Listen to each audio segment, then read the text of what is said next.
Yeah, well, obviously this is true, otherwise you would assert here. So I guess it's this means this.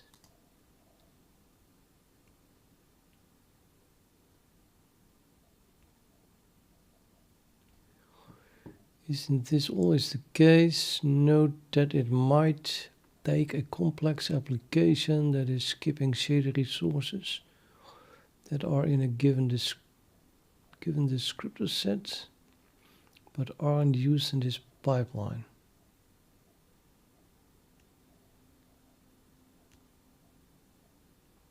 And leave this sit here for a very long time.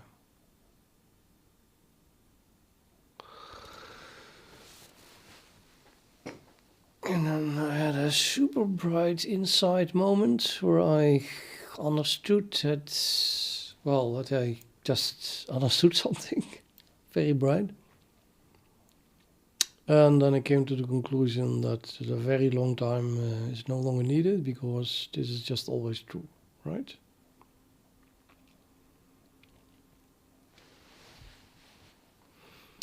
And I didn't think to write down more than I don't think this is true anymore.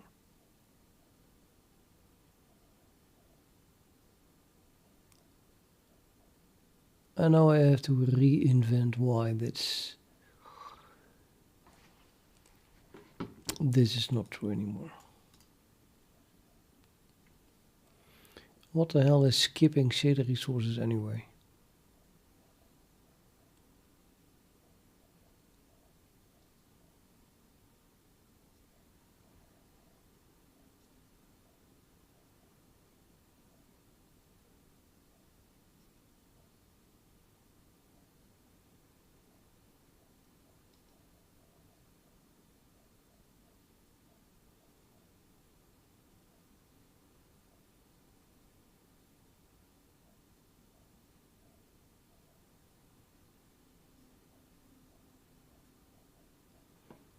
Hello, Moonquake.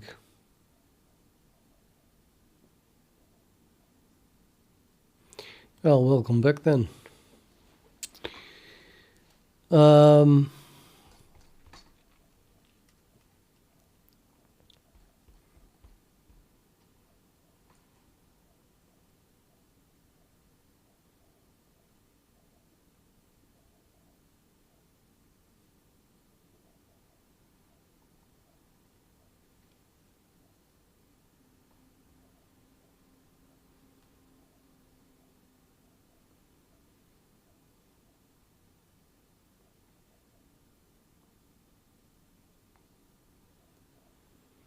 Okay, cool.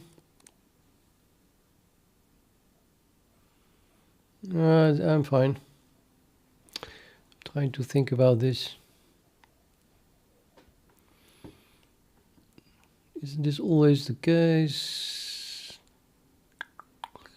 Yeah, I cannot remember, obviously, what I was thinking when I wrote this.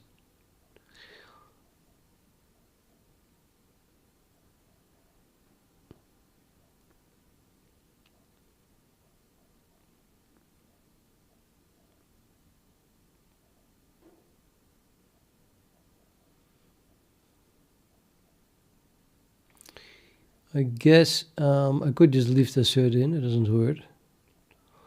But yeah, I wrote a FIXME here. That forces me to fix it. If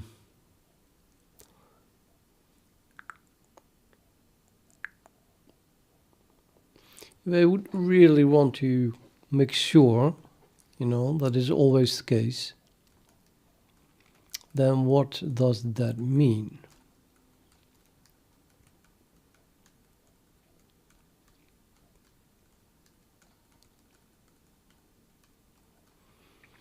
IN is returning the size, more or less, of this thing. And SetIndex ends.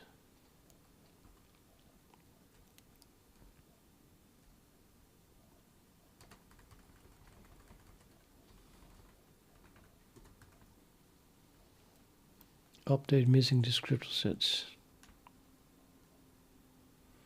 Yeah, SetIndex SetIndex and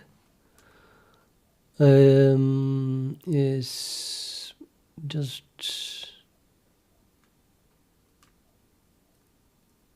part of something difficult, I think. Let me see.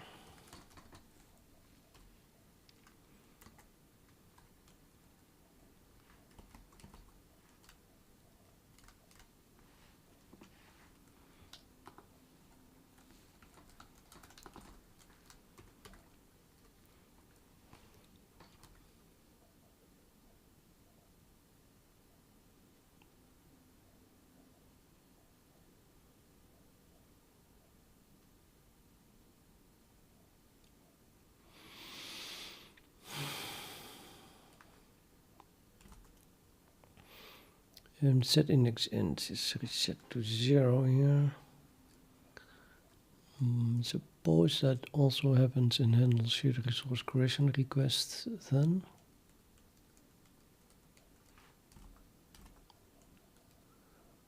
Yep, totally.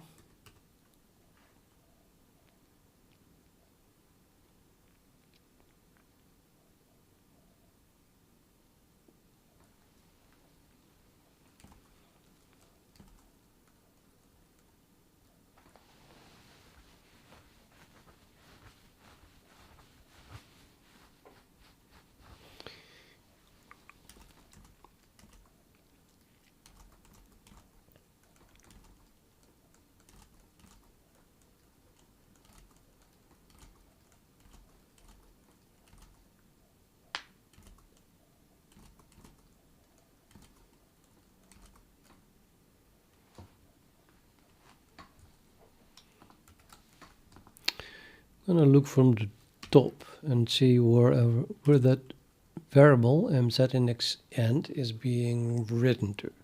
So it's being reset here. And here. Here we read it. Here we do nothing because it's a comment, but also reading.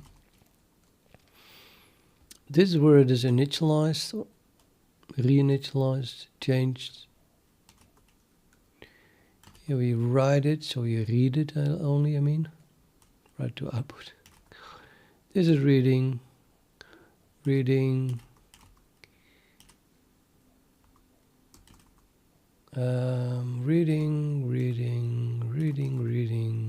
reading. That's the assert, also reading. And more reading, and the only thing we do is reading. Unless, of course, this passes it by reference. But it doesn't. Are we around now? Guess we are around, right?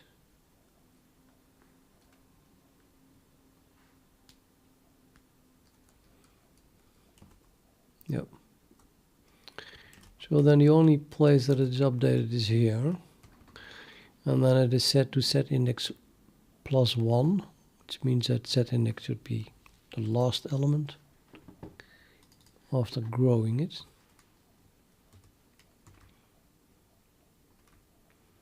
And here we have SetIndex is SetIndex hint map convert SetIndex hint.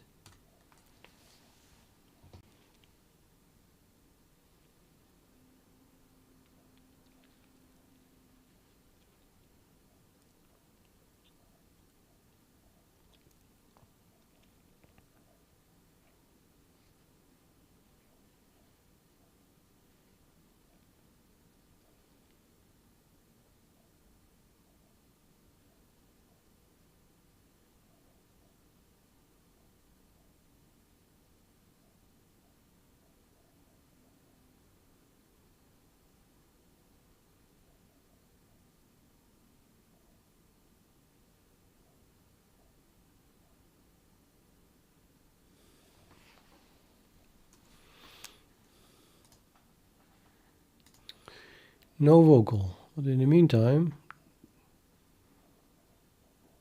100% vocal.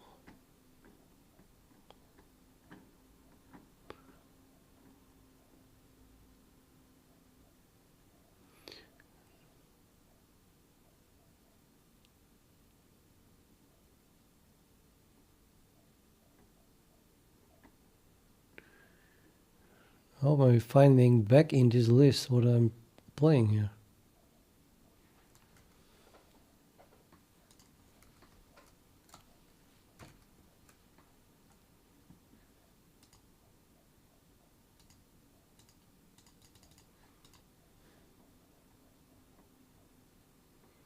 This is way too long. Oh, it's the end. In that case,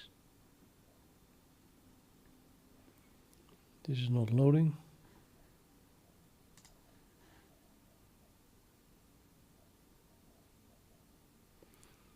Oh, it turned into non-vocal now.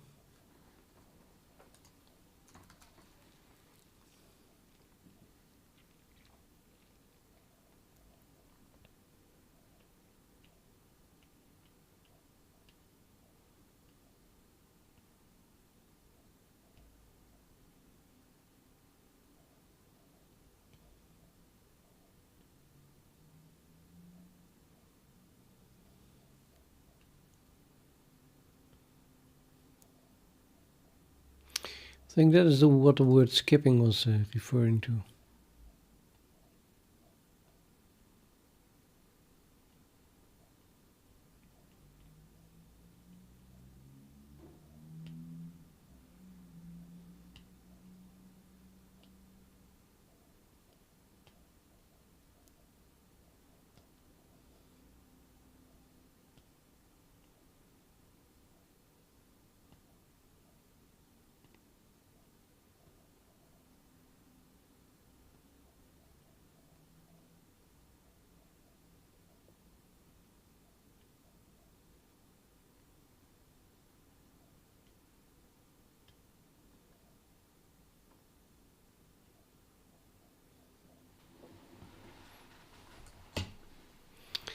I don't think it's trivial at all.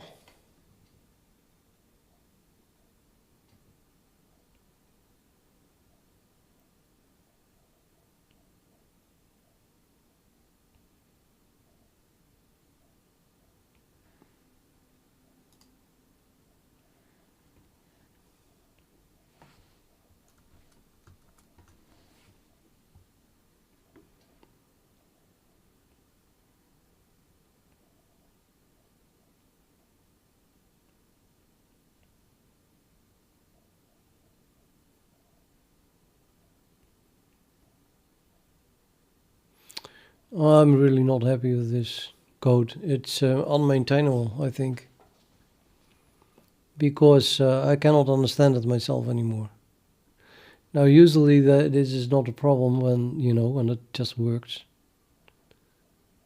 I try to write code that is so perfect, bug-free, optimal, and just works that you never have to look at it again. That's one way to deal with a bad memory, but I have the feeling that this is going to need maintenance somewhere in the future. And then we'll have a problem. Then we have a huge problem. Because it is way, way, way too complex.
No, at least I have a comment here. The largest set index used in added shader resource plus characteristic list plus 1.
Mr. Deek. Hey, John.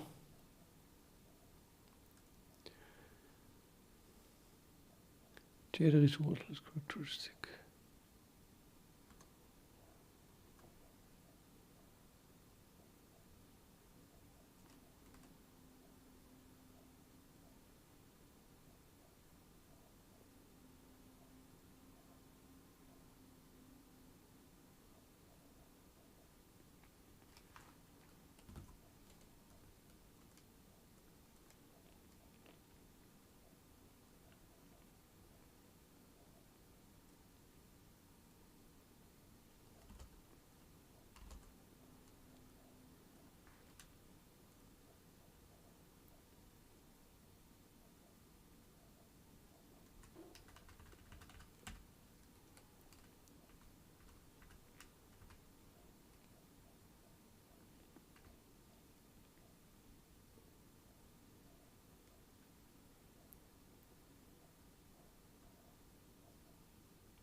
No, it says the largest set index, but I can't find.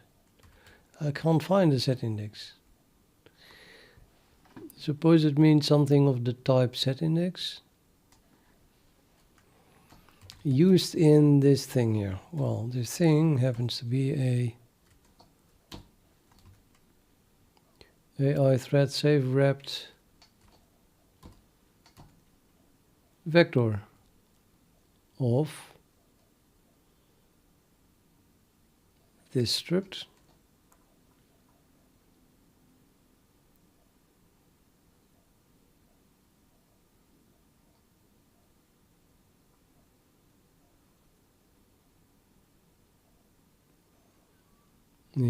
Or it should refer to this index, but I doubt that because it has a totally different name. And this struct, yeah, no, well, I don't see set index. Definitely not in the preferences things, so it should be inside this one.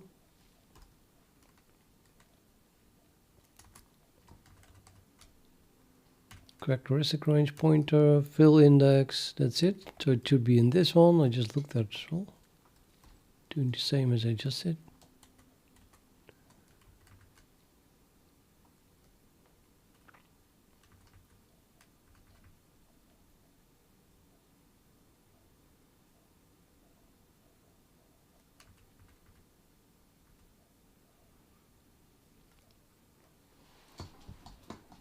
No, set key is something else.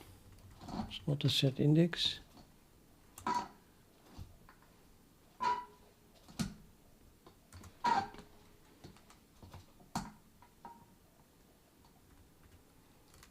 The only thing that this contains is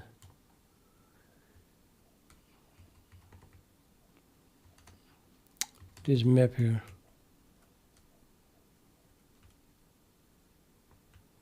There's no set index.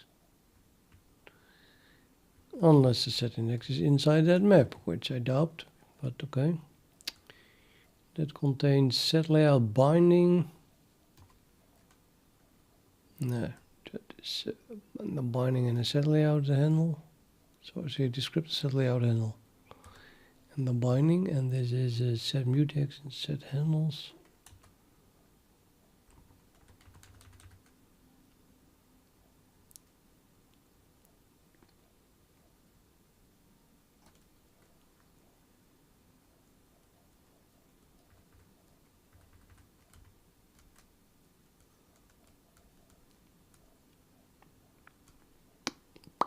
No, the only thing that possibly could be is this. It is a vector that contains frame resource capable descriptor sets. Yeah, no, we are definitely beyond. This is just a vector with descriptor set handles. So, no set index in here.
Now here you see how it does get it anyway.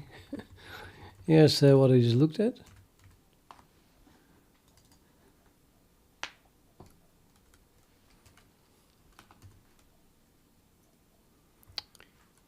That is what I just looked at, right?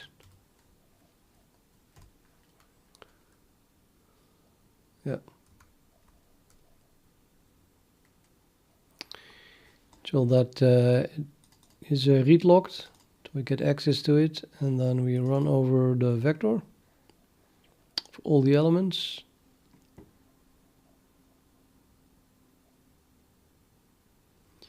And I get the shader resource, which was the shader resource base that I did look at from the element. Hi, Anonymous. And Cyril and Nikhil Singh. It's hard to pronounce names, for me at least.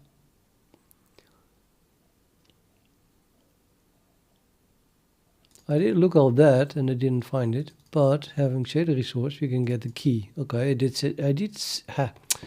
see the key, but I said that's something else. That's not a SetIndex. But hey, what did I know? Having the key, you can get the SetIndex hint, and having the hint, you can get the SetIndex. So in the end, it's the key in there.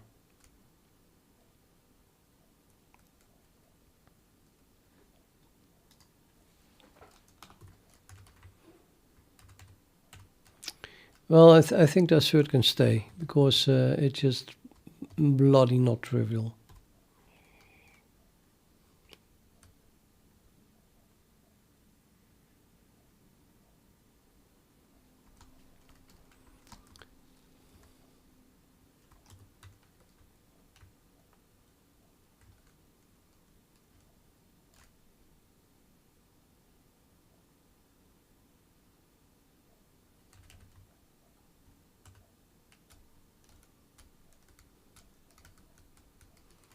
This I must have had a very good moment at this point that I understood why this would always be the case.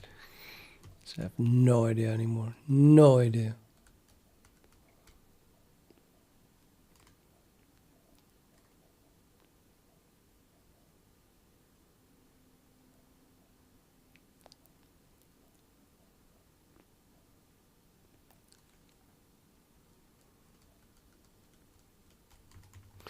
I'll just change FIXME in a note so we got rid of the FIXME.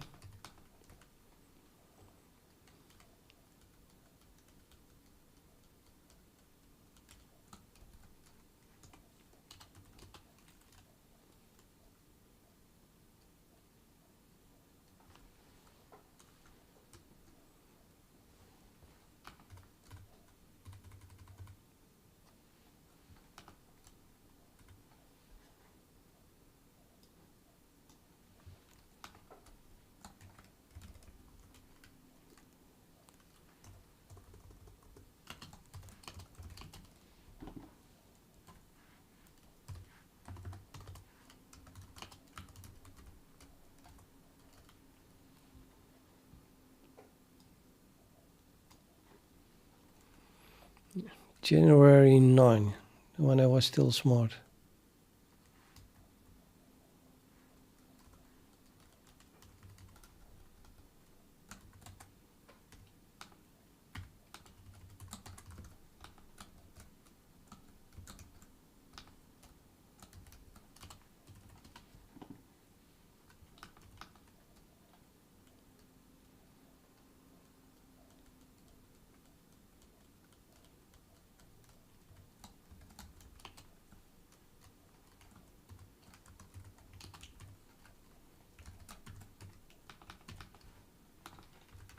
Okay, I think we are done with this FIXME.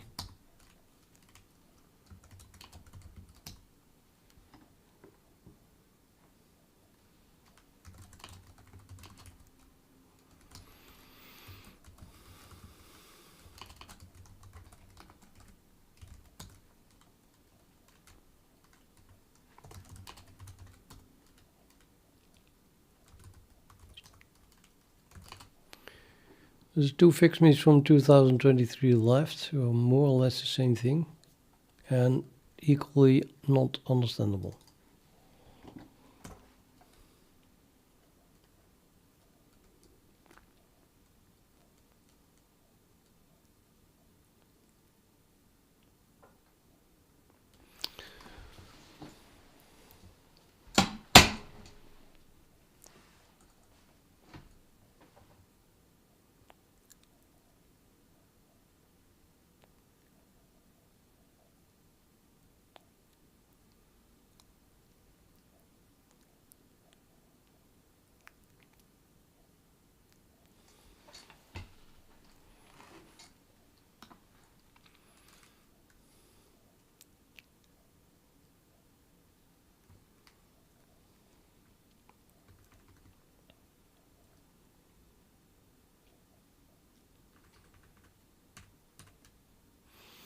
Okay, still updating the descriptor sets. So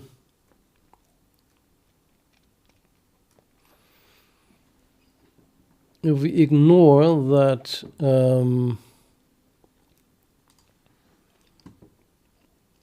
this is a frame resource capable descriptor set, then we just have a single descriptor set here, and we have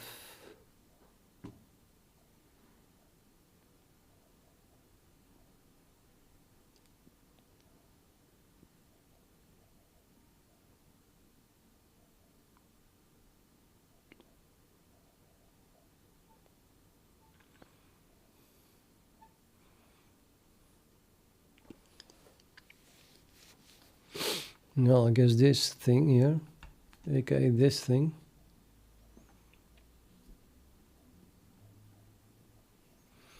And we want to update the descriptor set with that thing.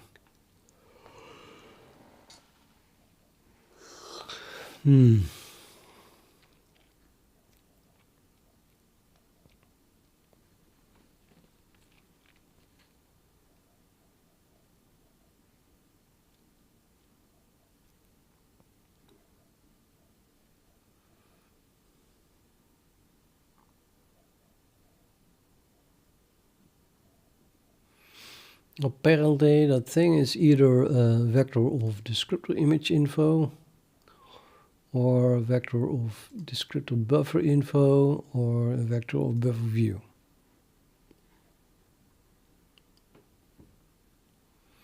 Oh wait, or an array. Well, okay, or an array. So it's a bunch of one of these types.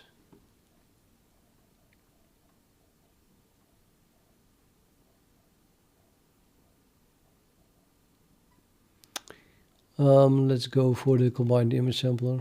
No, actually you have a combination of that. So it can be either, let's ignore that one, it's either a combined image sampler or a uniform buffer, and the rest, well, I don't care.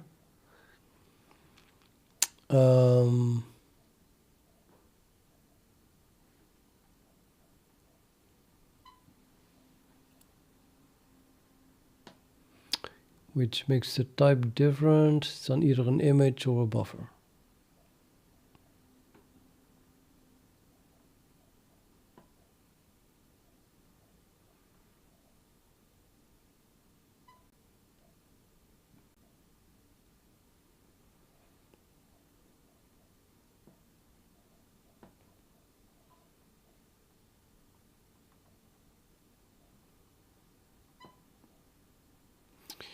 And then the comment here says either no frame resource data should be passed, only per array element data, or that should be passed for all frame resource.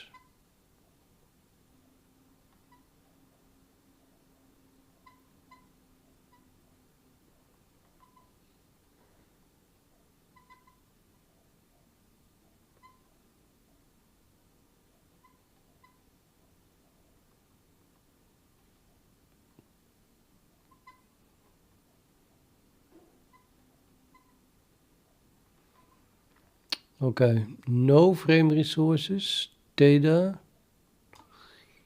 means that the number of frame resources here equals 1. That means that it's not a frame resource. Frame resource being, I think I explained it once before, but certainly nobody knows that anymore. So certain things are updated while you are displaying it, while the GPU is working on it. And if we want to change them from frame to frame, then we use what's called frame resources. Then we just have a bunch of them, like 2 or 3, and then we can display one of them and work on the next. So we can make changes to one of the other copies while displaying the first one. Say, suppose we have something that I call a frame resource. And it has, say, 3 frame resources. It's now I'm using it a bit double, but A, B, C. So we can display A, and then prepare B, write to B, while A is being displayed. And then B is being displayed, and then we write to C. And then C is being displayed, and we update A. Well, you would only need 3 if you would even go faster. So you are displaying A, and then you update B, and then you update C, and then B is displayed, and then you work on A. So it's not very likely that 3 is necessary, but 2 is definitely needed for certain things, if you want to update it every frame. So if you do not want to update it every frame, then this is not needed, and then you can do with a count of the number of frame resources equal to 1. So we do not have extra copies of that shader resource. And I think that's what this means. No frame resource data. If you don't have, if it's not a frame resource descriptor set. Frame resource capable descriptor set means actually that it's either a single descriptor set or a bunch of descriptor sets, which are then rotated over.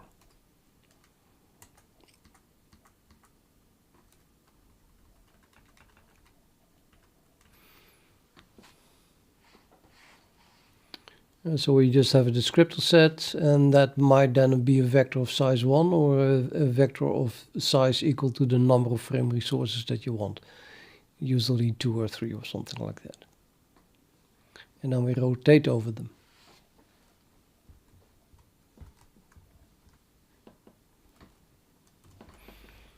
Rotate over the descriptor sets here. But you still need to bind it, because that's well update. Then we're going to update them now, and then we have to update all of them. So we need to provide either a single thing that we can update this single descriptor set with, or we need to provide that 2 or 3 copies of that we can update all of the descriptor sets in the frame resource capable descriptor set object with, if you get what I mean. And so this comment here says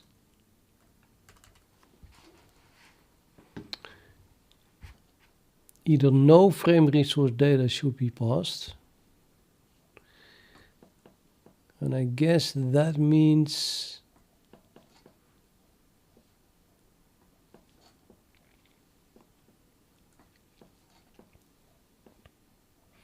well, it looks like it means that we have the option of passing frame resource data, and we shouldn't pass anything. Not one, but just nothing at all. No frame resource data. But if you do, then it should be passed for all the frame resources. So I guess that this means it's not a frame resource. And if it is, then the number of frame resources that we have must equal the number of frame resources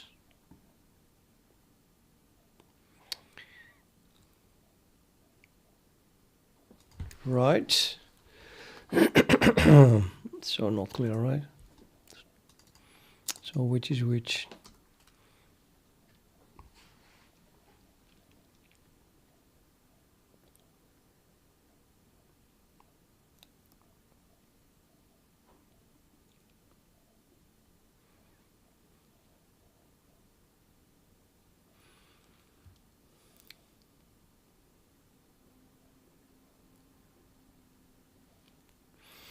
I believe that the problem is that we are passing, it can also be an array. It's difficult. So we want to update a whole array. Then we also have a whole bunch of stuff.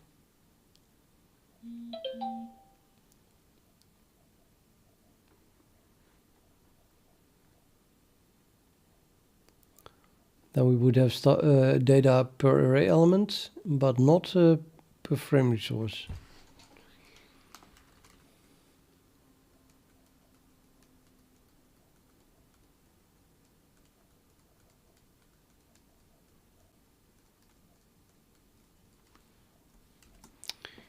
Okay, what the hell is array element count?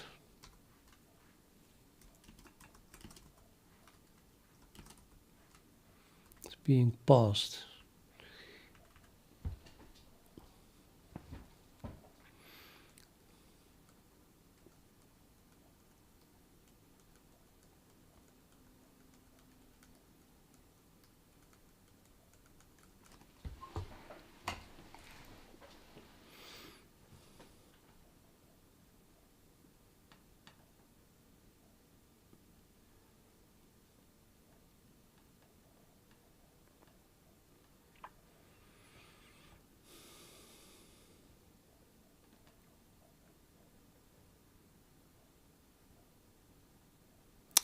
I guess we'll never understand this unless we look at where this is being called. See how that works there.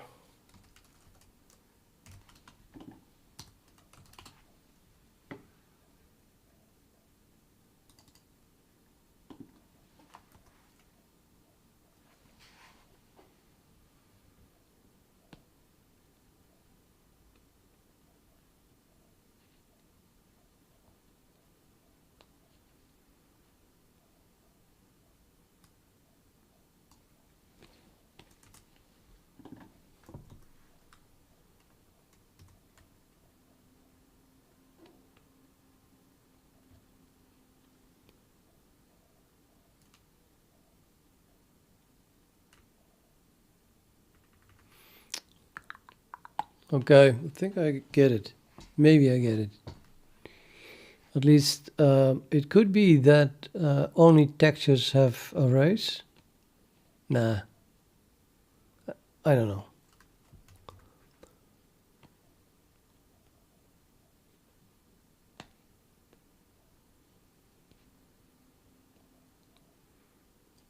Anyway, this is a texture, and when it is a texture, it's not a frame resource. So we pass array,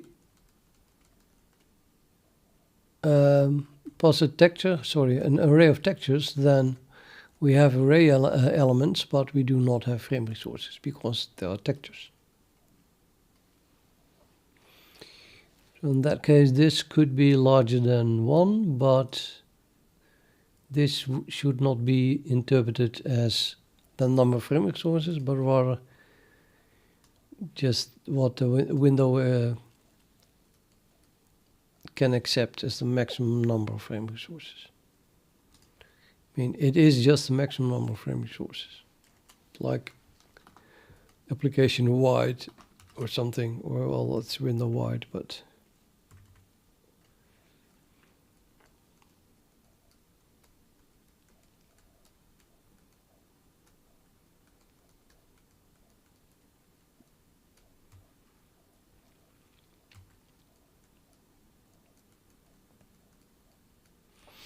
yeah, so in this case, image infos is a vector with descriptor image info. And the size of that is equals to this size.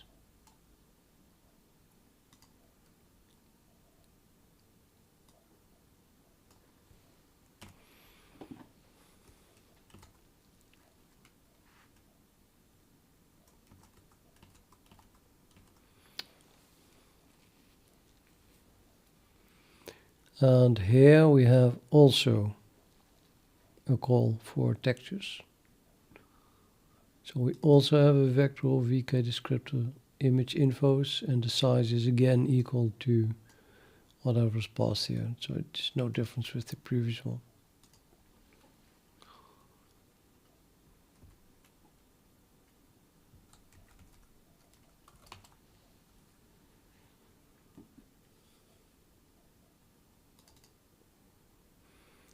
And then we have it for uniform buffer, and here I have a declaration or definition, debug output.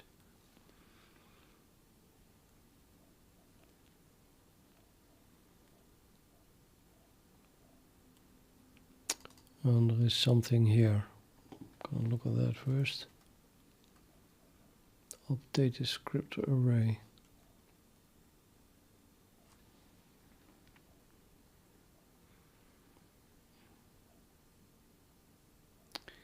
Seems like the same thing, right? So we pass a descriptor image info with the size equal to what we pass after that. And then the maximum number of frame resources. So that's the same. And then finally we have the uniform buffer.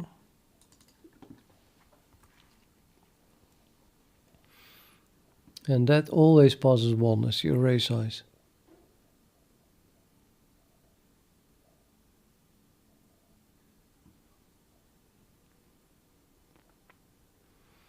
So in this case, buffer infos is not an array, but is frame resources. So that's what is going on. What we pass here is either an array for the arrays, or it is an array for the frame resources.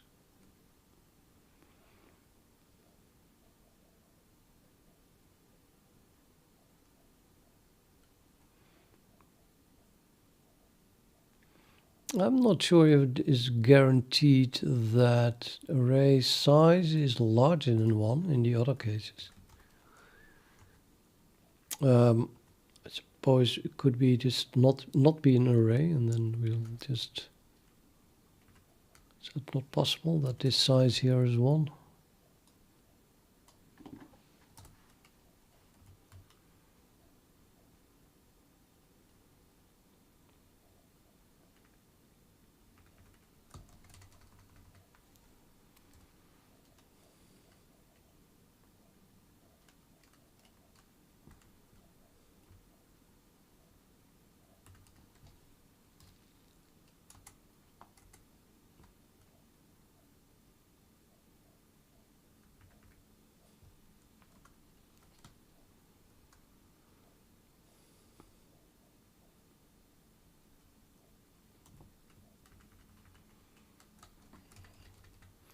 Okay, that's the size. The size on whatever this is returning.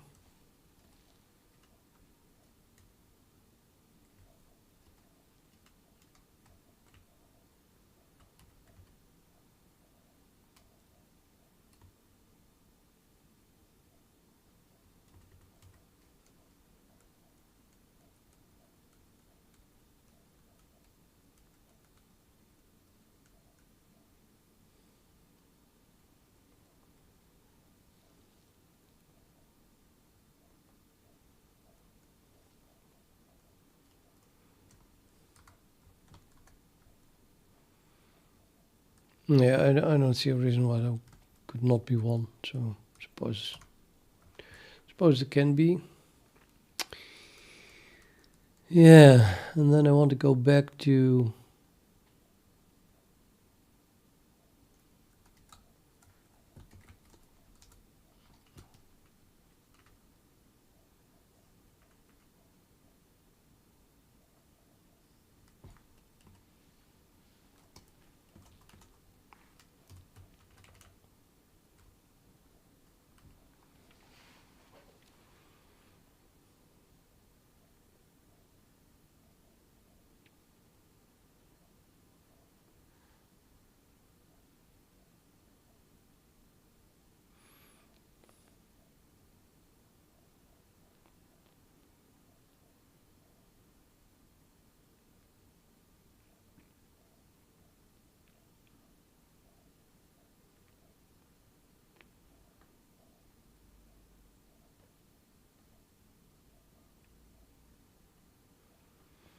Apparently it is possible to pass arrays that are frame resources.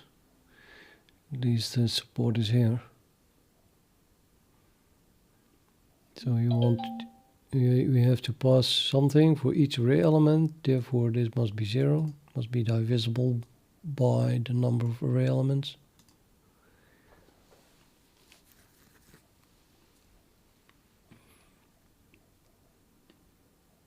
And the number of frame resources is then that size divided by the array element count.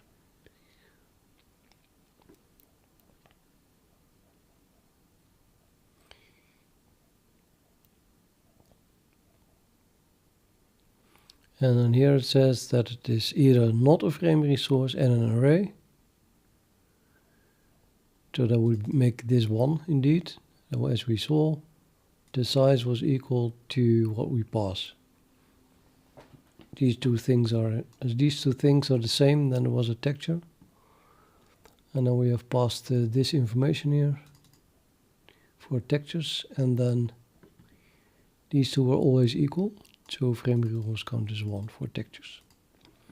But for a uniform buffer, array element count equals 1, so this is always going to be 0. But here then we divide by 1, and then we simply have the maximum number of frame resources that we got from the application. And in that case, that must be equal to the value of number of frame resources, which is passed as well. And well, I saw the only thing that was passed is again that maximum.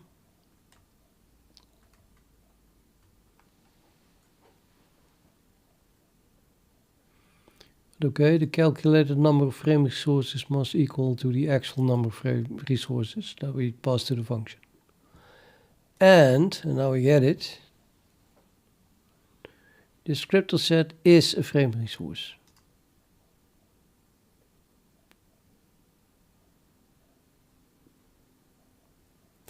So if this is unequal 1, then DescriptorSet must be a frame resource.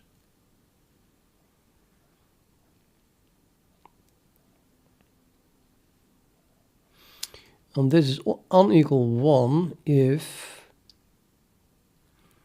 we are passing frame resource data, so a multiple of the array count.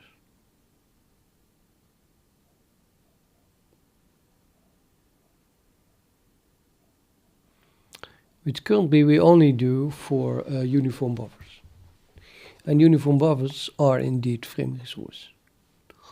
I mean, logical that this assert holds if you look at what we pass, because we would only pass frame resources for DescriptorSets that are frame resources.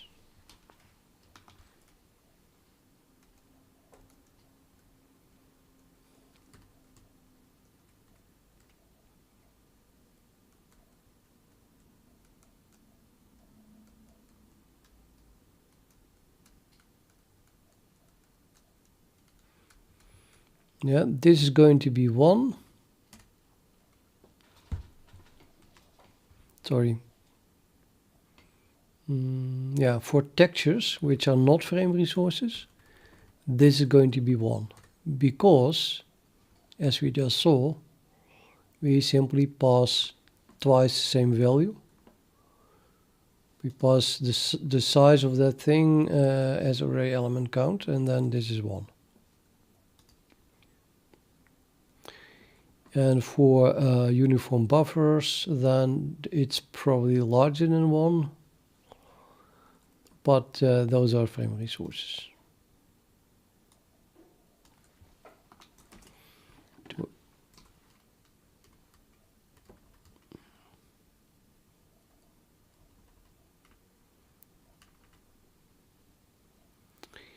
That is if the frame resource capable of the DescriptorSet was created in that sense, right? I mean, knowing that it is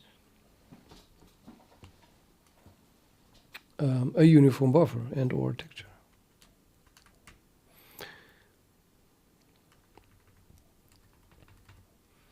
But yeah, this is about the descriptor set. So we have to go back to the caller. Now let me read the FIXME again. Can't it happen that this descriptor set was created for a combined image sampler, NoFrameResource, and now we're trying to add a uniform buffer, which is frame resource. So we have to go back to the uniform buffer file where this function is called, in which case we pass something where frame resource is larger than 1. So now we will test this, and now we have to make sure, in order to check this FIXME, that the descriptor set that is being passed is a frame resource.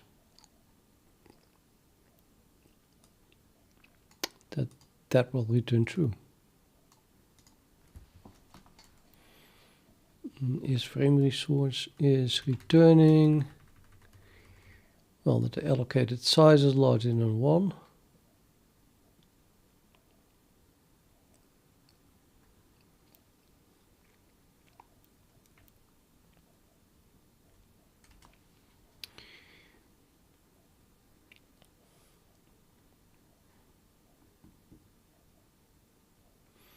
Which means that we used this as constructor with multiple elements, and not passes a single descriptor set, in which case we just have a size of 1.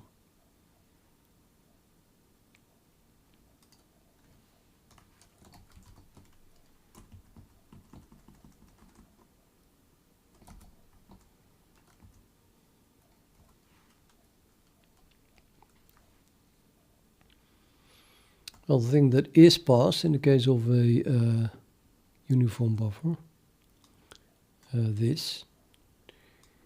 descriptor set belonging to this descriptor update info.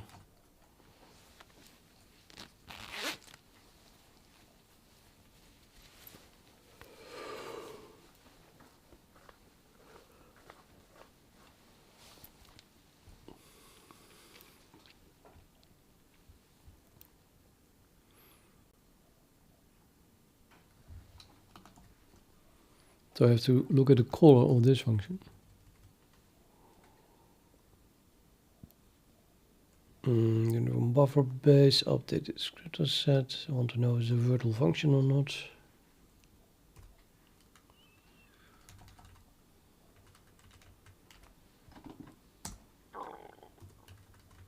It is a virtual function. It's overridden here.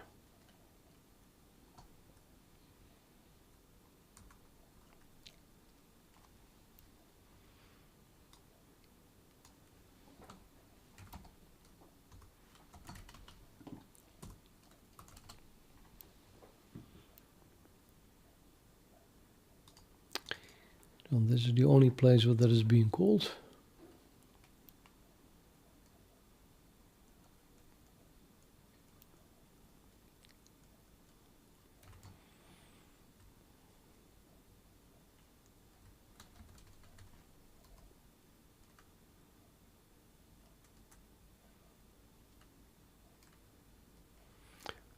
Update descriptor sets. It's a single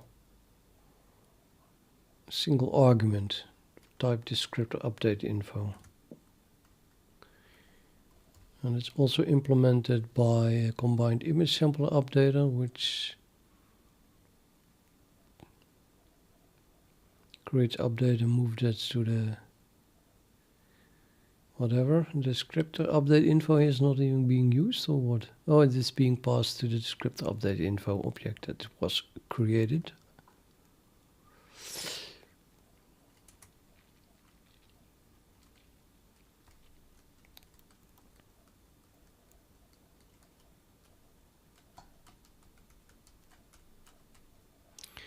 Yeah, and then the question is where does this come from? Well, it's being created here.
Okay, argument 1, 2, 3, 4, 5 is the descriptor set.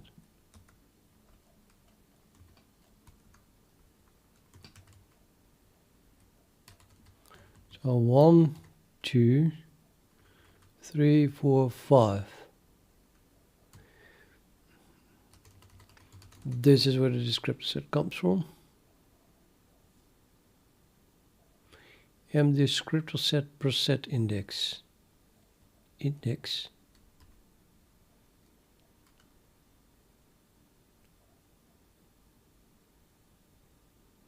Oh, it's per set. It's not per set index, but per SetIndex.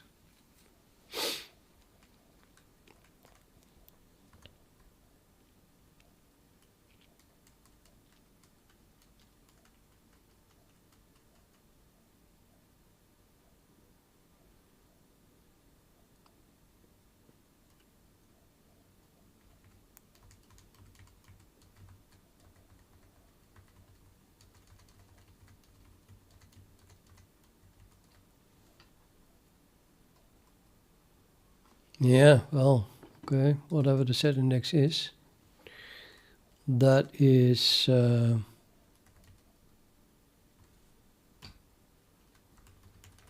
it's just a vector of frame resource capable descriptor sets.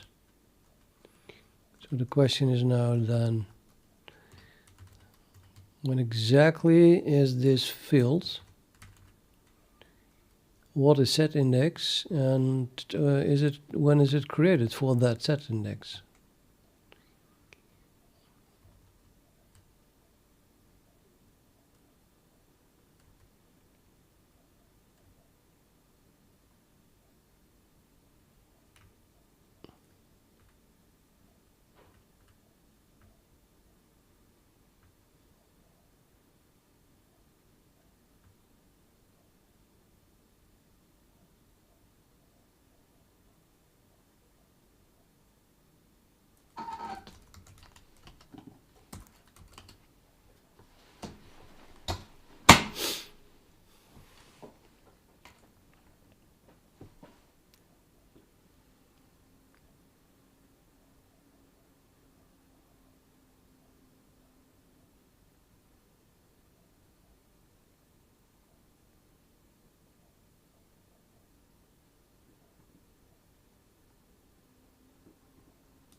Because this is where it is being filled.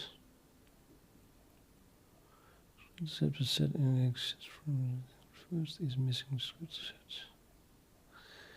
Yeah, it's being filled as well.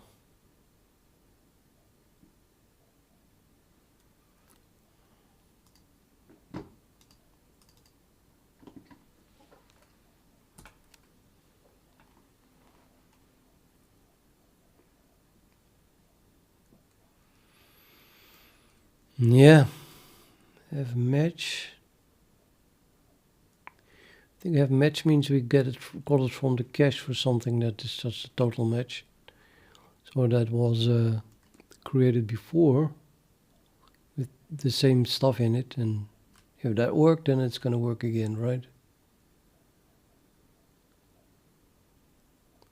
So I don't think this can be a problem.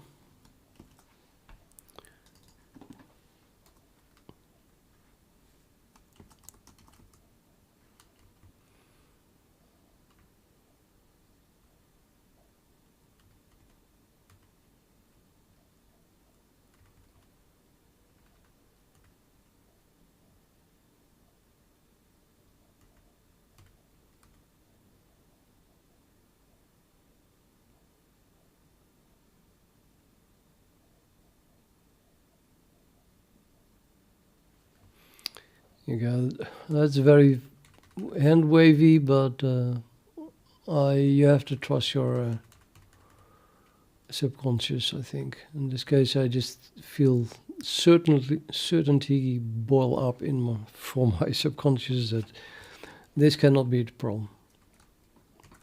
So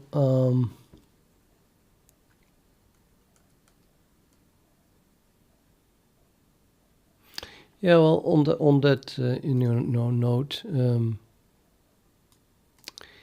from my life experience, this is a pretty important thing. You can, well, maybe I can give you this life wisdom. So when I was young, I was, basically a high genius. I'm not any longer by any stretch, in my opinion. Mostly because my memory has been degraded enormously. But I do have this experience from before, and in my experience, it's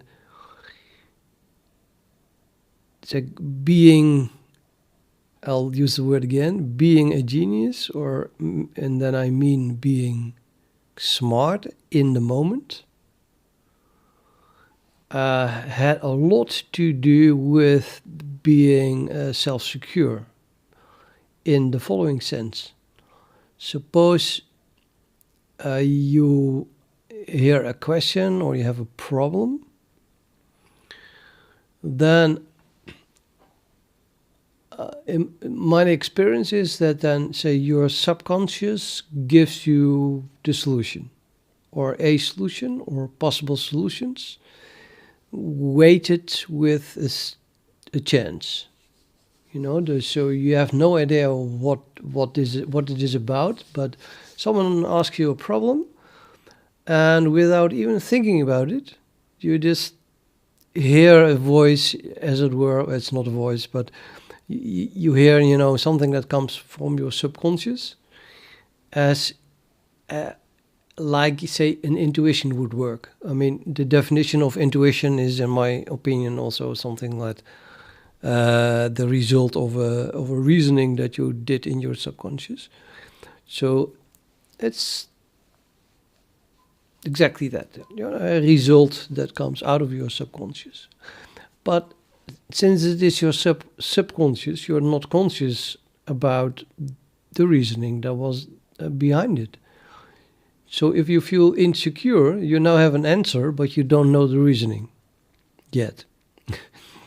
If you are then insecure, then you might think, yeah, probably not. I cannot be that smart. How would I know the answer? It's just a vague feeling. Usually, it's a very, very vague, faint feeling in the background. That was my experience. If you're super self-secure, then you can always use it. You say, well, okay. It's just a vague feeling, but I'm going to assume that it is true and act on it. And now assume that it is correct. And the next time it's correct again, and correct again, and correct again. Then you understand how this builds a feeling of being self-secure. Whenever your subconscious comes with something, you start to trust that it is correct, even though you don't know where it came from or what the reasoning is.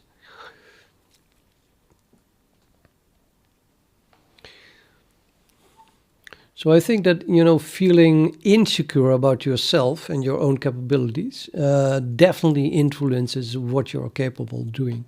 You have to believe in yourself and act on that first impulse. And then if you're wrong, well, be a man and admit it, of course. If you're all the time wrong, then maybe you're not a genius. I don't know how that works. My subconscious was almost always right. And I still have, even though I'm now old and half senile and stuff like that, I still have that self-secureness. That I was just looking at this code, this line, where was it? This line here. And without any reasoning or argument, it came up in my mind. Well, maybe sort of an argument, but very faint and very fake, abstract associations, fake, saying this cannot be the problem. And then instead of thinking, yeah, but I need to understand why. What are the exact details that makes you think that this is not a problem? I don't do that.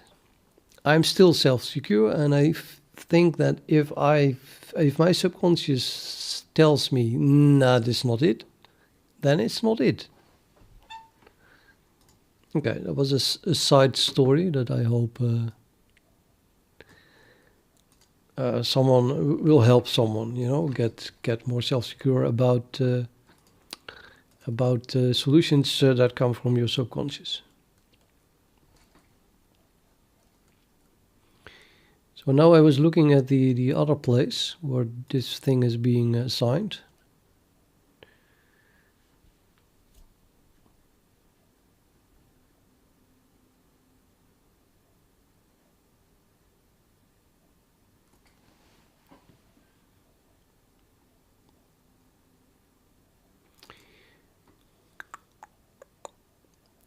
To be honest, I don't see it. Well, this clearly is an assignment, but I'm like, what is this? Missing descriptor sets. I don't see any other assignment. Let me look very carefully to make sure that I don't miss it. This looks like, well, this is the definition or the declaration of it. This is, I think, just the usage of it after it's finished. And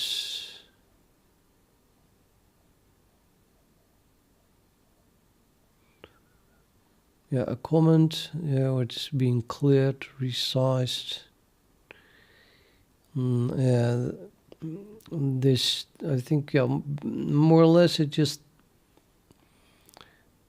an existing descriptor set. So if it was consistent before, you know, the first time that we created it, then it's still going to be consistent when we make a copy of it, in my opinion.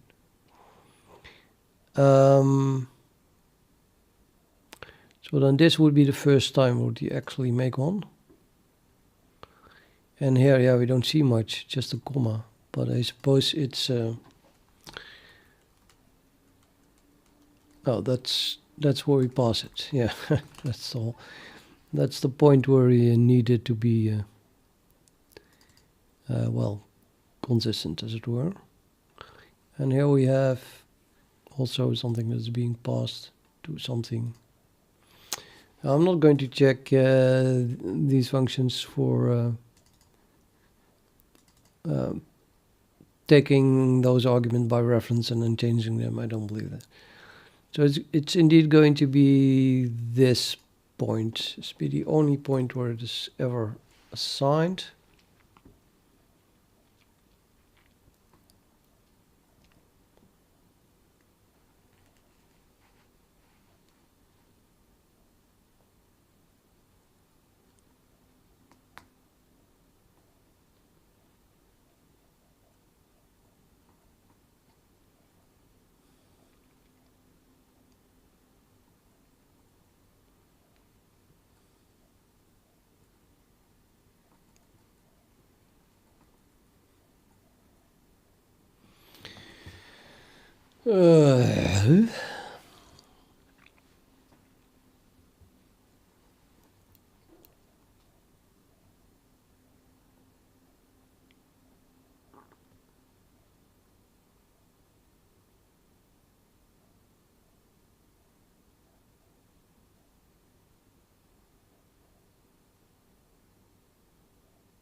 This, I have to say that this is an extremely difficult part of the code.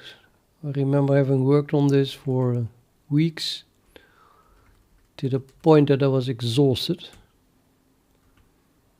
And I don't think I ever understood it really well. And now I have to look at it to check something. Yeah, I don't think so.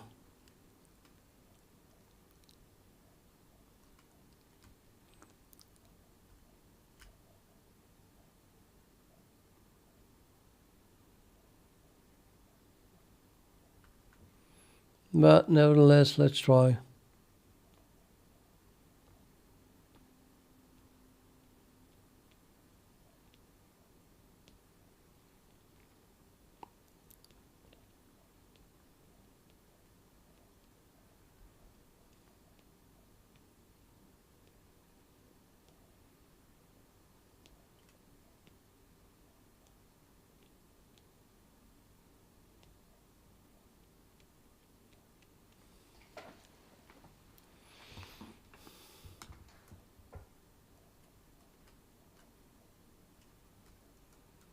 Okay, here we created descriptor sets by a call to allocate descriptor sets.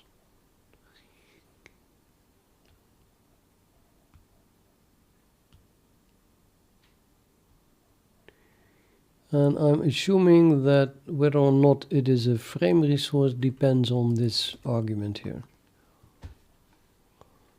And that is this comment about.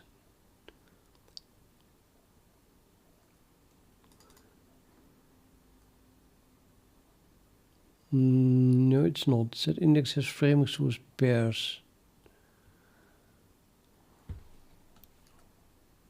That's this one. This argument is being passed to allocate descriptor sets. So we can say that was used to allocate missing descriptor sets. That's happening here. So this is what we expect, right? It is a frame resource when we told it that it has to be a frame resource. I believe that. Well, we can still look inside this, but 1, 2, 3, 4, fourth argument here. 1, 2, 3, 4, that would be the same name here. It's still highlighted. Oops, highlighted but not.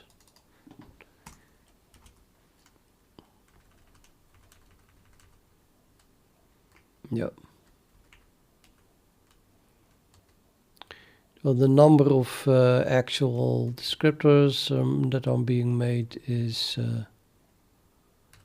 depending on the second here.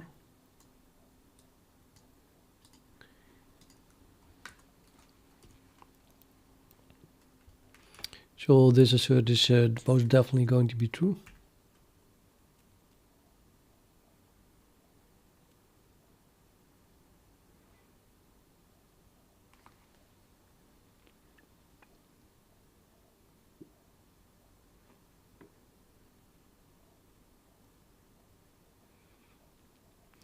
And first is the SetIndex. SetIndex has frame resource pairs. Yeah, contains it all apparently. So first is the SetIndex and second is whether or not it is a frame resource. And then that SetIndex is assigned something that is a frame resource based on this thing or not.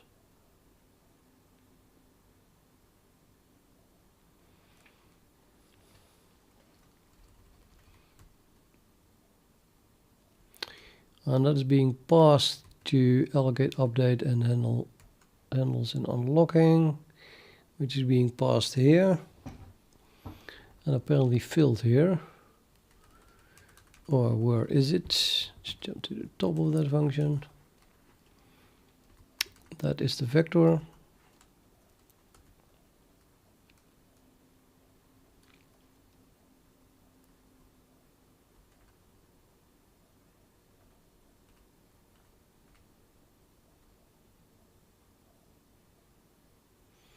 Here it is passed to the same function.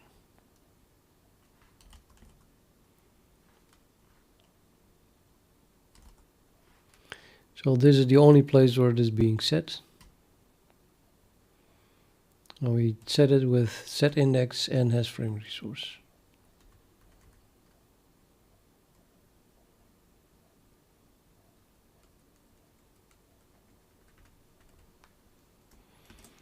and SetIndex.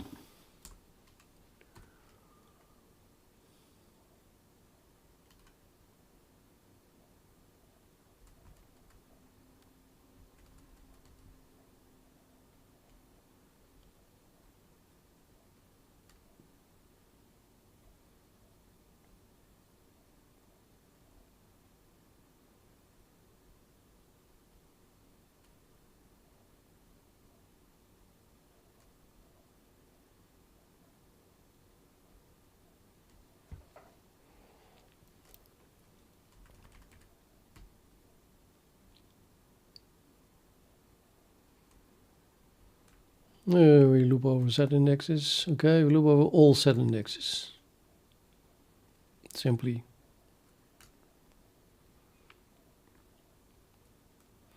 That is all set indexes in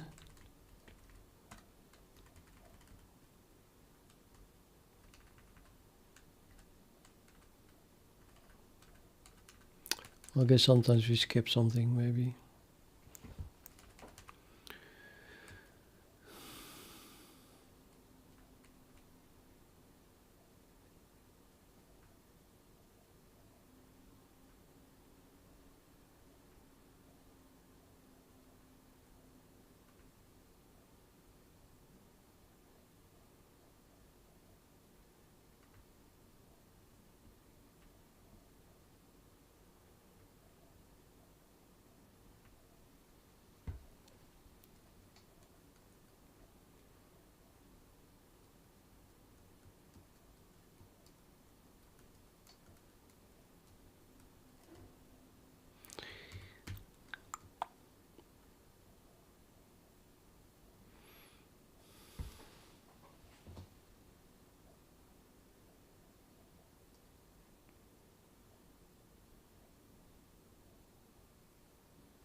And then this determines if we are a frame resource.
Ah, I like this comment. See if there is any shader resource in this set index that is a frame resource.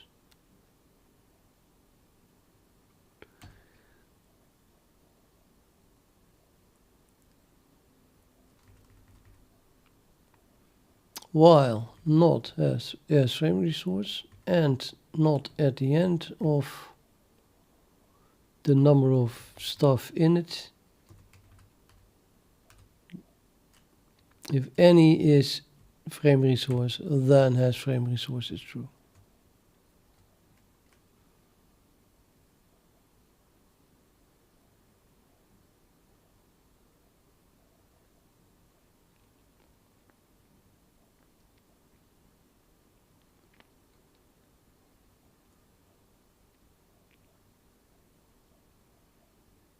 And as far as I can see, this is the moment that is determined how the descriptor set is going to be allocated. So at this point we just know a set index and we did not allocate the descriptor set yet.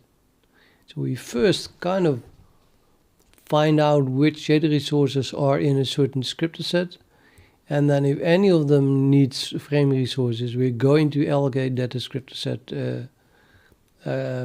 capable of using frame resources.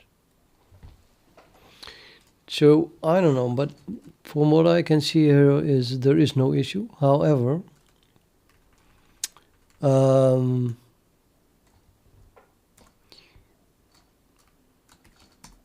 I still have to go back to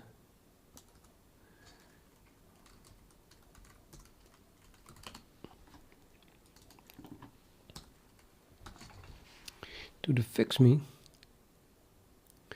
It asks, can't it happen that this descriptor set was created for a combined image sampler? Well, if that is the case, then that was created at the moment that we did not see a uniform buffer in it, in the descriptor set. And now we're trying to add a uniform buffer. Is that, what do you mean add? We're trying to add. We're not trying to add anything, we're trying to update it.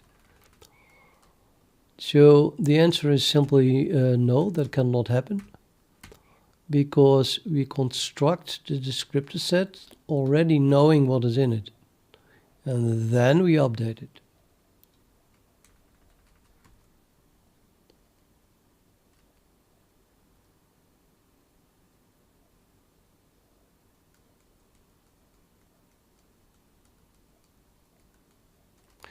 So I'll change the FIXME in a note.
Yeah, I'm satisfied.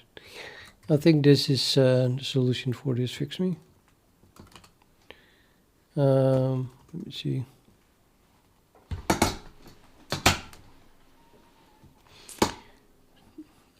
Terroriz asks how long has it taken you to make it this far in your coding life? I am 58 years old. What a difficult question to ask how old someone is.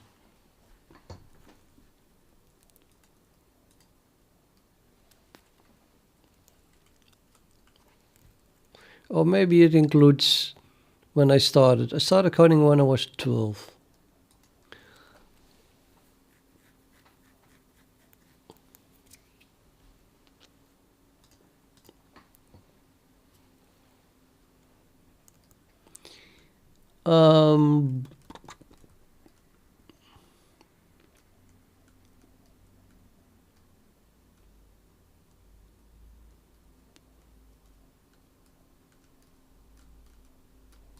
Yeah, I think I should run this again because the line number probably changed.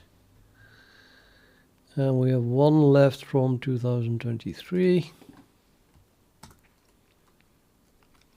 Wouldn't it be nice if we could fix this one as well before I go to bed?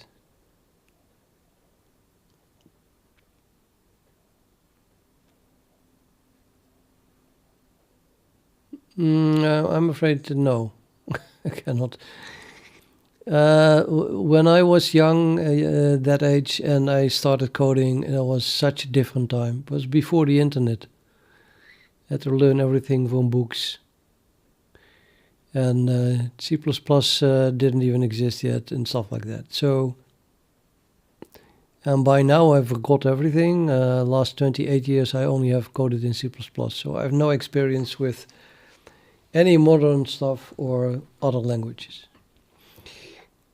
Well, I happen to know that is basically a few years ago I was teaching as a volunteer though C++ to some youth, 18-year-old plus boys, and one of them became a Python programmer. So we kept in touch, and that's the only reason that I say now, the experience that I got via him, seeing what he was doing and stuff, that I have the feeling that Python is a good language to know. It's definitely a good language. So if you want to start with Python, you're totally okay with that. But other languages, I don't know.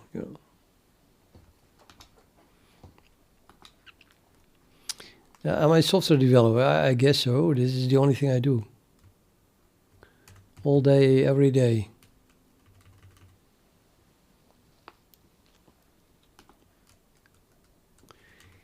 Well, right now I'm a FIXME remover.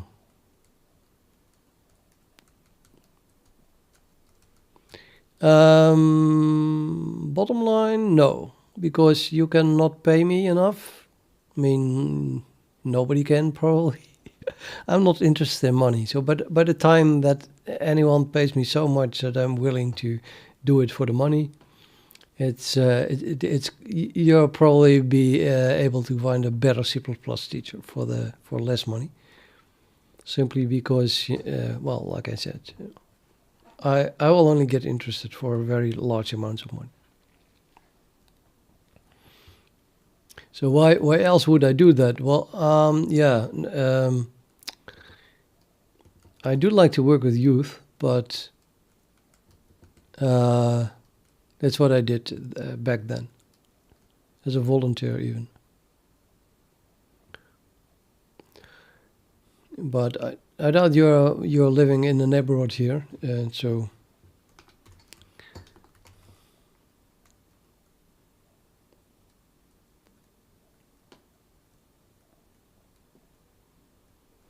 No, I'm not that rich at all.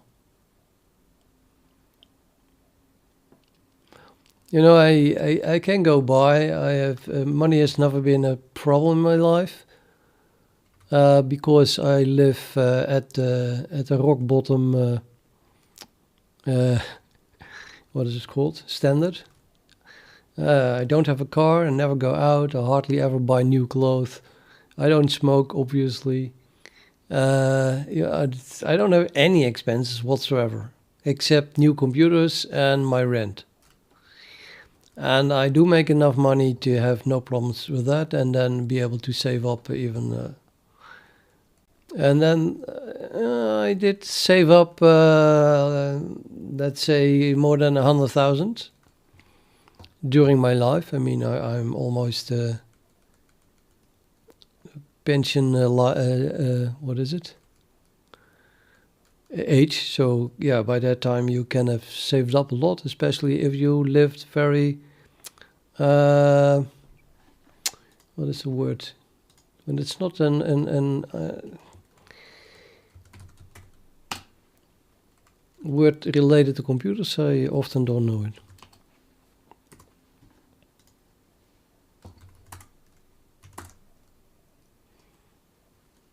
Zuinig.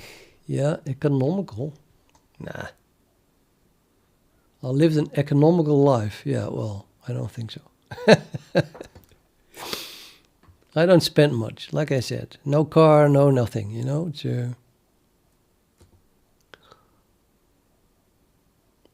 I don't spend money. I like to save as well, because I have suffered in my life from panic attacks, and I want to. I can't work, actually, because of that. So I just want to be alone and be left alone. Sit alone in my house. So I did save up a lot of money, because that gives me a feeling of a more secure feeling. If I didn't have any money at all, I would be very dependent on the income that I get. And that would make me nervous, and then I would be more likely to get a panic attack when something happens that threatens that. But having more than 100,000 euros now in my bank, I'm like, yeah, well, you know, if anything happens, I'll have plenty of time to sort it out before it actually gets a problem. And then now I have that money. I do not have a pension, by the way. So I also saved it up because otherwise, after I turn 65, I will get significantly less money. And then I'm going to eat all that saving, my life savings. But okay, having those life savings, I'm also trading on the stock market and... haven't. Every time I did that, I just lost big money. I have to say, I shouldn't have done it. If I had never done any trading and just saved the money on the bank, despite all the inflation and the rent going to zero, I would still have had more than I have now, unfortunately.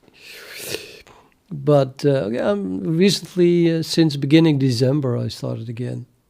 And I'm doing well until the next market crash, I guess. I think I made 6,000 euros with stock market trading since beginning December.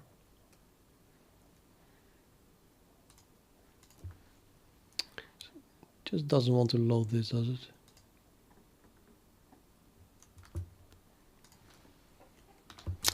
I want to get rid of this FIXME.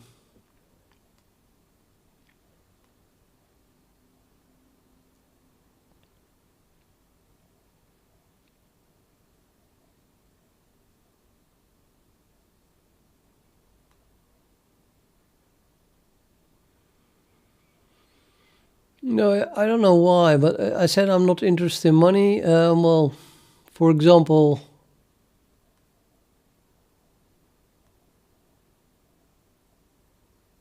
I don't know. I just consider my time extremely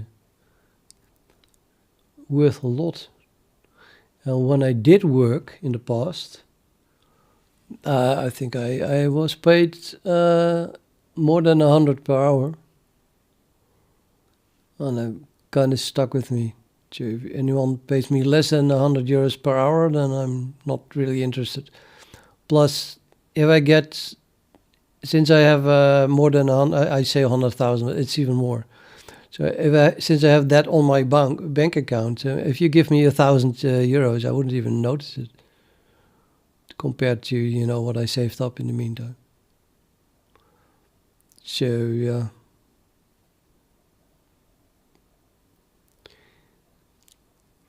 I would start to raise my eyebrows as with interest when someone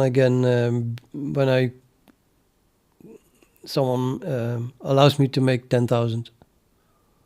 I would like to, earn 10,000. So if you give me a job which I can do in, say, less than a month, and you pay me 10,000 euros for that, I would put everything aside and work on it. But that is, of course, a pretty ridiculous amount of money. And with 2 months, I would probably already start to hesitate. Let me calculate. I would work, however, 60 hours a week. So let's say 60 times 4, 240, make it even 250. 10,000 divided by 250 hours. That's 40 euros an hour. I'm cheap. Seriously. Is that true? I mean, 10,000 a month sounds a lot. I want to be left with that, right? I mean, if I have to pay taxes over it, then it needs to be more, I guess. So divided by 4, yeah, it's only 2,500 per week. So you do 500 per day. Even if you work 8 hours, it's still less than... So if you pay me 100 per hour and I have to pay taxes over it and I only work 40 hours a week, that would be nice, I guess.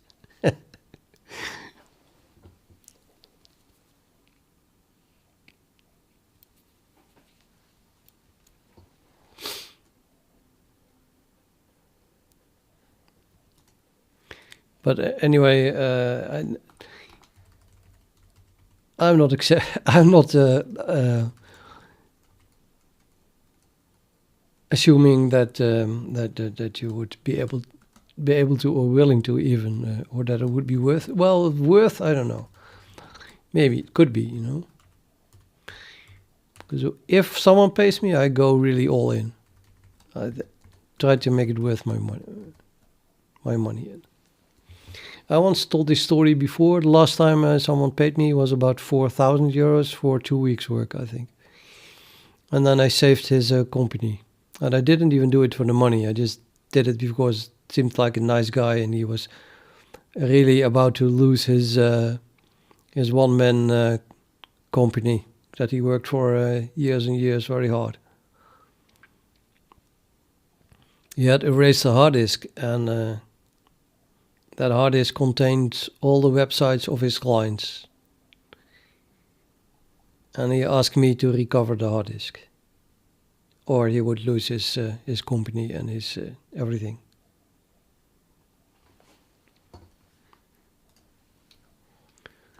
And so yeah, I did that. I succeeded even completely, 100%. So he got everything back, and he was very happy, paying me 4,000 euros for that. Very happy.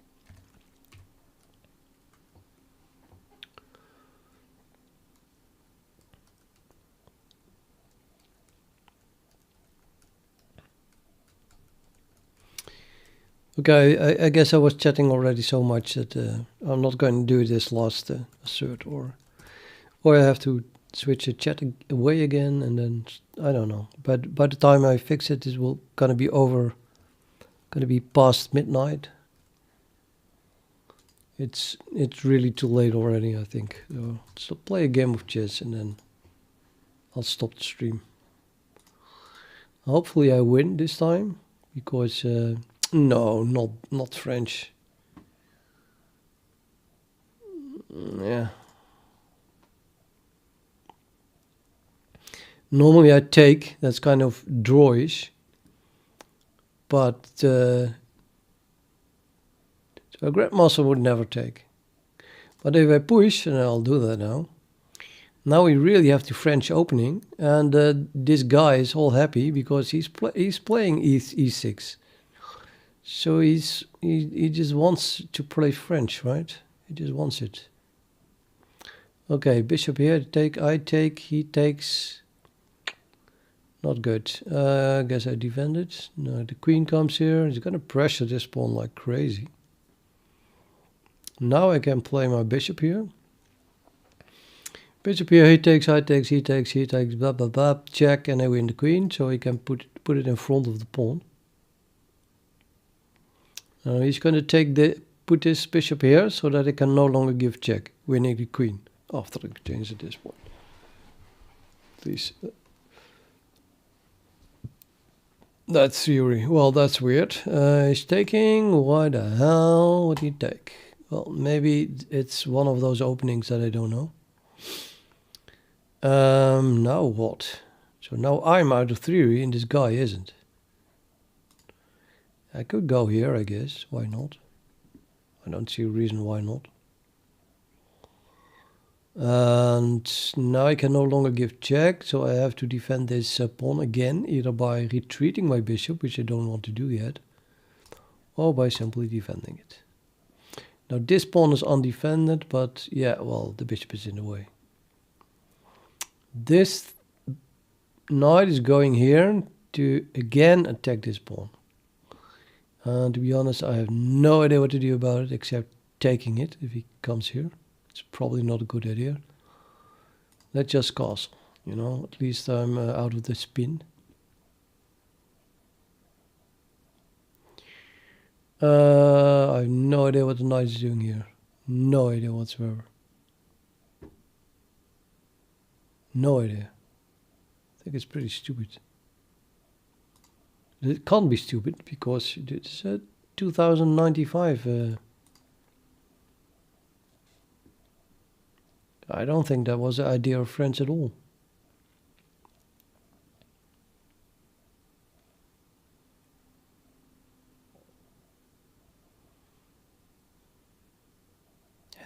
Why would someone with that rating put his knight here? I think the knight was going like here.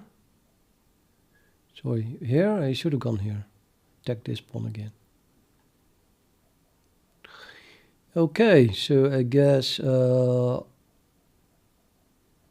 there's nothing even pinned. What do I want to do? This is now super secure. He should be castling, I guess, still, and then pushing this pawn up. Why the hell did you put the queen back? Also a weird move.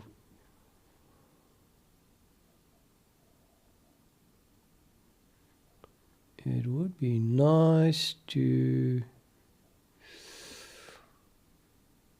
Okay, I cannot go here with my knight. I would like to, but...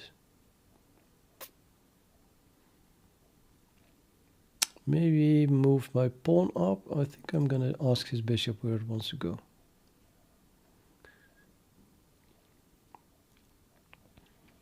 He wants to go there. Okay, now I can put this here, I guess, because now the knight can no longer come here. Move my rook over to that open file. I would very much like my knight to go there. But then I first have to get rid of this bishop. So if he puts his bishop here, I'll definitely take it immediately. He takes back, I go there. He cannot even stop me anymore. So then he would have a way too high rating. Nope, it's not doing that, unfortunately. I can still threaten it, but no. What I really wanted to do is put my queen here, and I move the pawn up. Yeah. I can still do that, I guess. I think maybe he wants to go here. That's also possible. Which would be annoying. Let's put a rook there, I guess. I'm talking a lot though, so we might get into time trouble.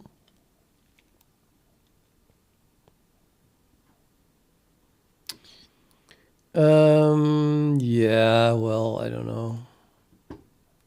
He was forking 2 pawns, now I'm attacking his knight and defending 2 pawns. What do you want to get more out of a single move? Okay, so I still want to get rid of this thing here. It's way too good. Can I move this pawn up? He takes, I take, he takes. I take, threaten mate. Let me think again.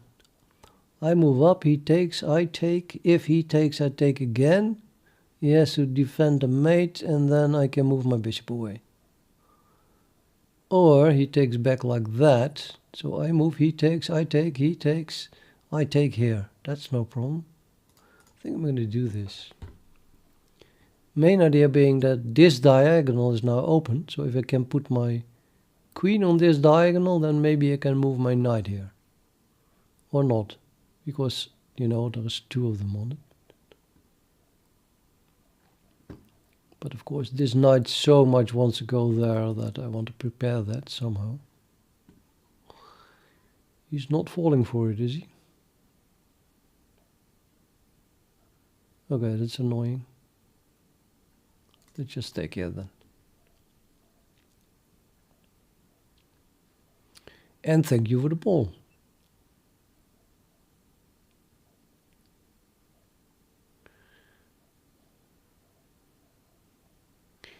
I have no idea why this guy is not castling either. Well, he must take, because otherwise I push my pawn. That would be horrible. So he's going to take. If I take back then, and he moves this bishop, he's attacking it. The bishop can hardly go anywhere useful. And I'm attacking that.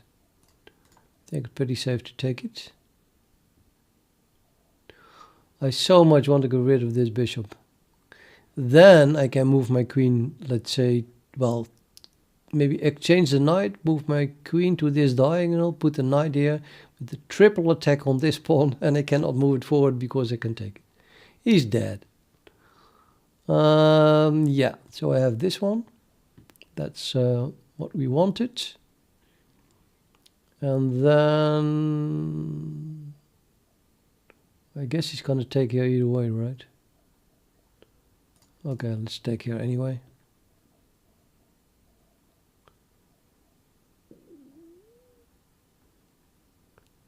And then I go here, I guess, or here.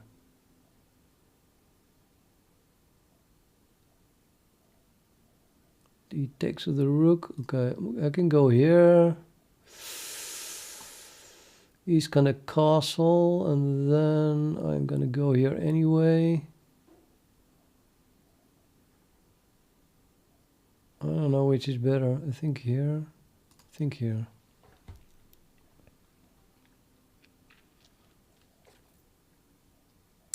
So now I'm finally threatening my plan from long, long ago to go here.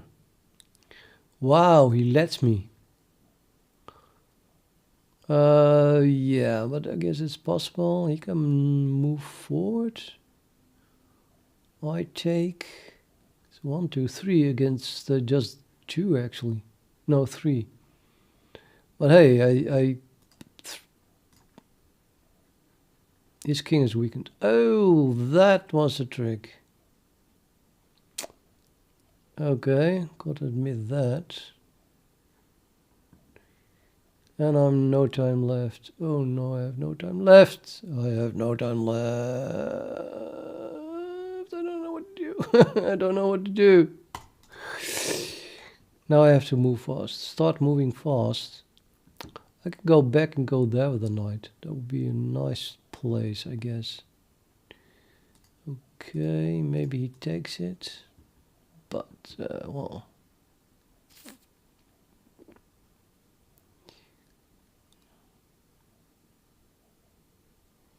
I will see that I still win on time, because now I start playing fast. Now what I really want to do now is push these pawns, so my rook should be here, especially there, which is now no longer possible. He's probably going to attack this pawn here. I guess I can defend it from the side. Now I can also go here, forcing him to weaken the structure again. If he does it again, it's, I don't know what he's doing here. Should he put this one behind it? It's kind of dangerous. No, I have to move this away. Let's go away. Otherwise, I cannot. My pawn. It was pinned. It was pinned too much. Now I can go behind it and then push my pawn, maybe. Oh, that would be nice. Yeah. Let's do that. I don't know why he moved the queen there. Okay, let's go there to weaken the pawn structure a bit. Or that didn't do much, I guess, but well.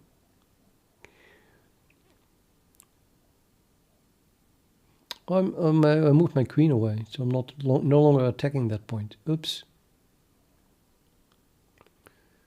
And my queen is undefended. Is that a problem? No, that's not a problem. Well, he could push this pawn up now.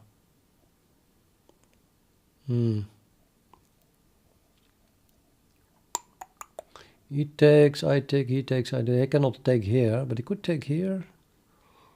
Not too sure. I'm gonna go back, I think. Now I can go here and then attack the rook and threaten mate. So if he does not protect the rook now, then he's a problem. So the queen has to go all the way here. And then I can maybe... or there. Yeah, okay. He takes, I exchange. That would not be good, but I'm losing on time. What should I do? Oh, fuck it. Really? Oh, I give my rook away. Okay, I'm dead. I didn't see that. Shit. And also that doesn't work because now the queen is defending that thing. Nothing works, does it? Nothing works. We're totally dead here.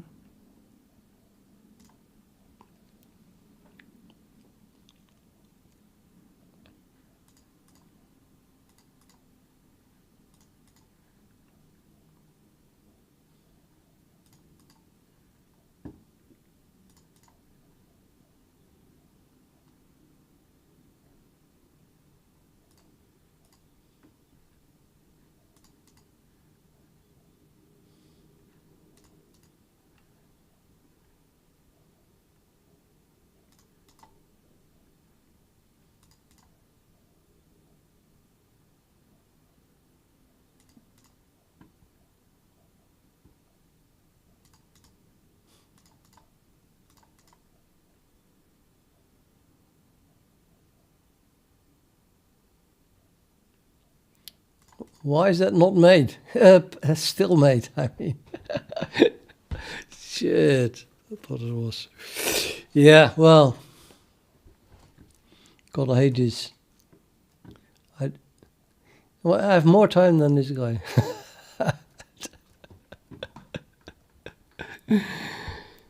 I lost. I hate that. Okay, good night, peoples, because we're going to stop the stream. Boys Bunny, good night.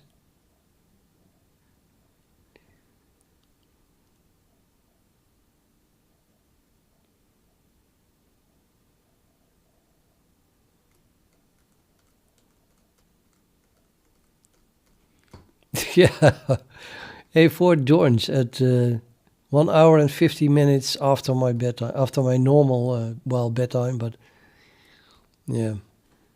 I'll be back tomorrow. Hey, you never know, maybe you'll be on time then.